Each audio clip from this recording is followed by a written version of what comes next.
Welcome to yet another video of Take Control of Your Paisa. It's time when we now start with the most exciting part of our financial planning and what we all like to see in our bank accounts: return to our money. The quest for earning extraordinary returns sometimes land us in losing hard-earned money, and thus we will now learn the art of balancing risk with returns. Risk and return go hand in hand because risk is determined from the volatility or from the unpredictability of the future value, and thus we expect higher return on investment when with more risk. Lastly, what impacts our investment decision is the liquidity or the ease of converting that asset into money. Now, let's quickly understand three primary asset classes. Firstly are the fixed income assets.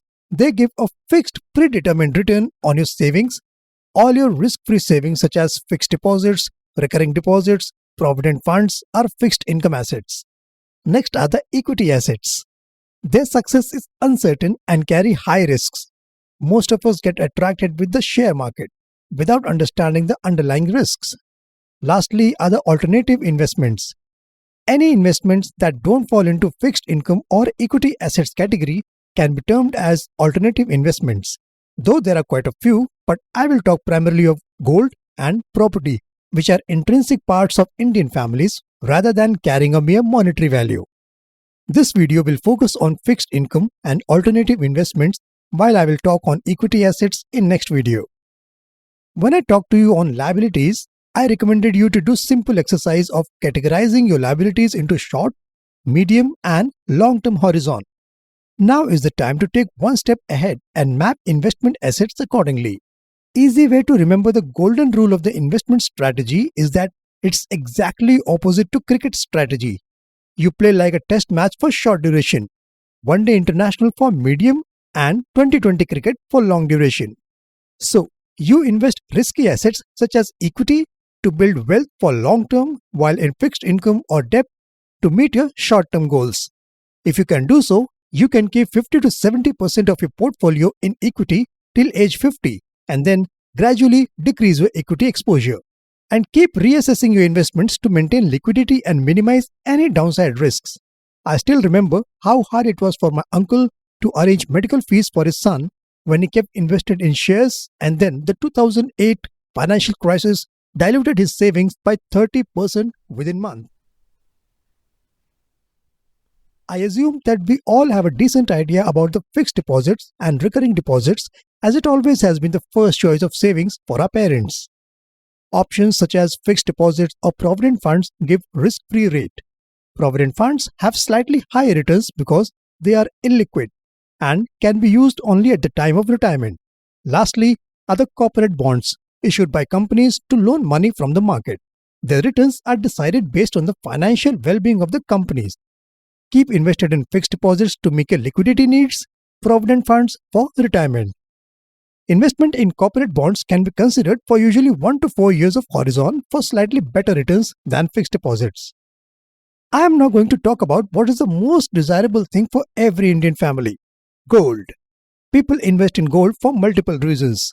Gold jewelry has always been an integral part of Indian bride, a saving instrument in dire needs and tradition to gift gold in marriages. When it comes to using gold in the form of jewelry, physical gold is the only option. Investment in gold is only recommended when you will need physical gold in future, such as planning for kids' marriage. It can be best done by buying paper gold. The reasons are very simple. Physical gold comes with average 10% of labor charges, storage overheads of renting bank lockers. The paper gold saves you from all these overheads. The return that you get is the appreciation of gold prices. There are primary options to invest in paper gold. First being sovereign gold bond by Government of India, which also provides annual interest of 2.5% apart from appreciation in gold prices. It has a lock-in period of at least 5 years. If you don't want to invest in lock-in period of 5 years, other option is to buy gold ETFs or gold funds of funds through a trading platform. But they are subject to capital gains taxes and have an annual administrative charges called as expense ratio of around 1%. Since returns from gold are volatile, as the fluctuations are hard to predict, so invest only if you will need physical gold in foreseeable future. Lastly, I'm going to talk about what is everybody's dream: property. People invest in property for building their own home, for long-term investments, or for a source of additional periodic income through rentals. Property rates in India have been stagnant over last few years after seeing a bubble 10 years back. In fact, the prices have declined at certain cities or places, but for long term, property is still considered an appreciating asset. Rental incomes in India usually range between 2 and 3% of market value of property, whereas home loan interest rates around 8%. But home loans come up with multiple tax benefits, which is shown in the table. Thus, while investing for property, one should assess the cash flows till the loan term, objective of buying a property, constraint that is highly illiquid, and cover for any illegal risk arising from disputes. As long as you don't jeopardize meeting all your liabilities, including retirement planning, you can seriously consider investing in property. The final decision of where to invest is still yours, and my only motive is to help you take better and effective decisions. This is all for now, and do watch my last and fifth video of the series on equity assets. And before you leave, please provide your feedback on your views and don't forget to subscribe to my channel.